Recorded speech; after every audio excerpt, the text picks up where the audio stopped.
So hello and welcome back to this course on R programming. So in this tutorial we will be learning about how we can explore our dataset. So first of all, let us see our data in the console. So we have got our data here in the console and this is how our data looks.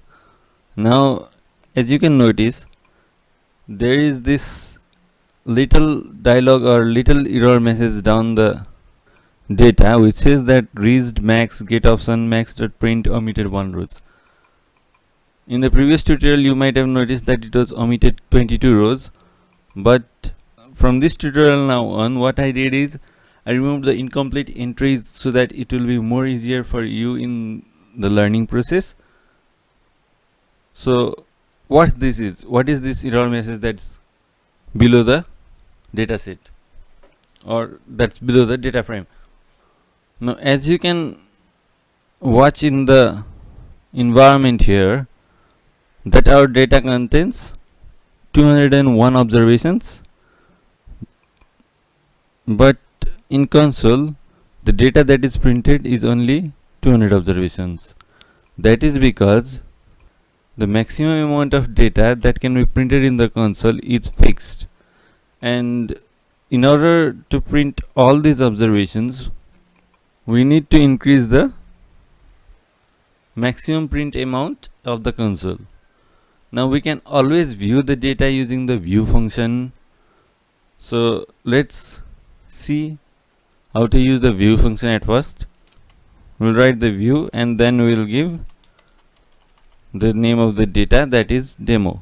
So if we run this line, what happens is our data frame demo is displayed in a new tab and we can view all data till the 201st row from this tab.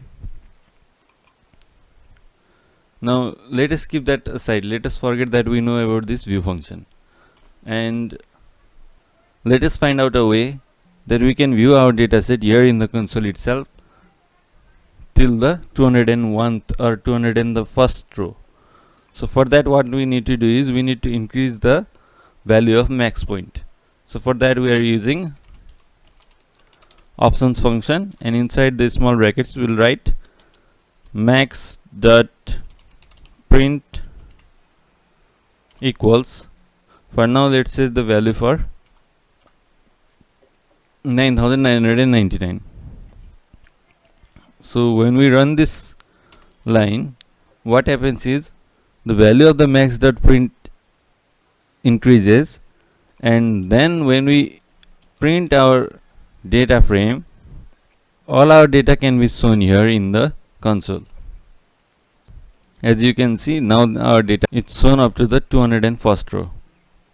So now let's move towards the real part of this tutorial, and that will be exploring our dataset.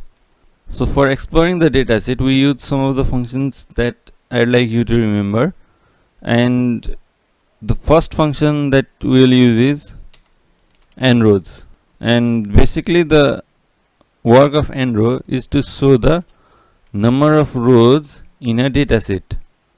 So if we run this command, then we can see that we have got 201 rows in our dataset.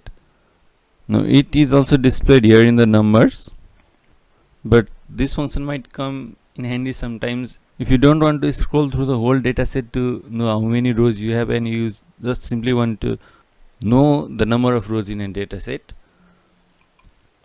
So now the next function we'll use is ncol, and similar to nrow, what ncol does is it shows the number of columns, and our data frame has got 5 columns.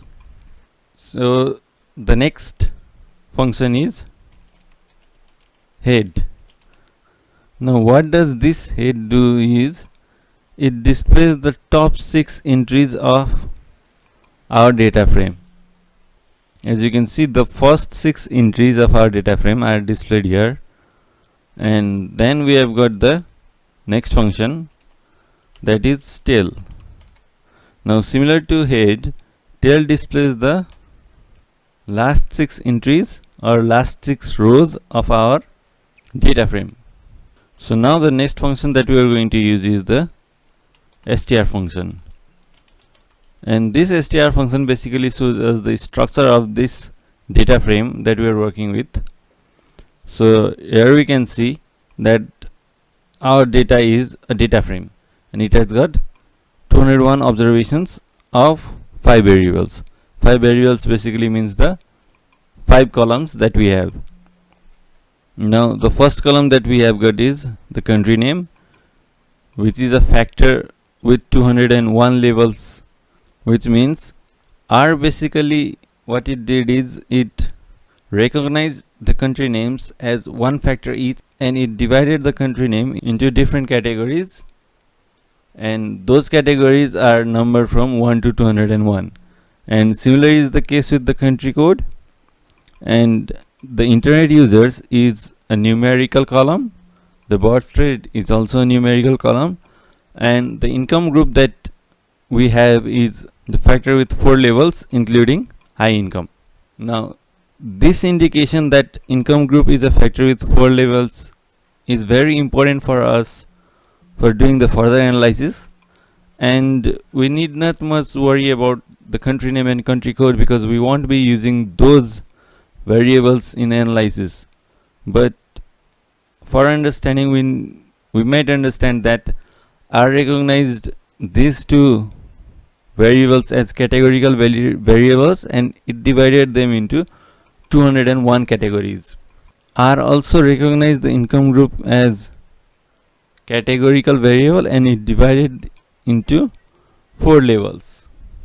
And as you can see, the levels are 1 2 3 4 1 1 4 4 1 1.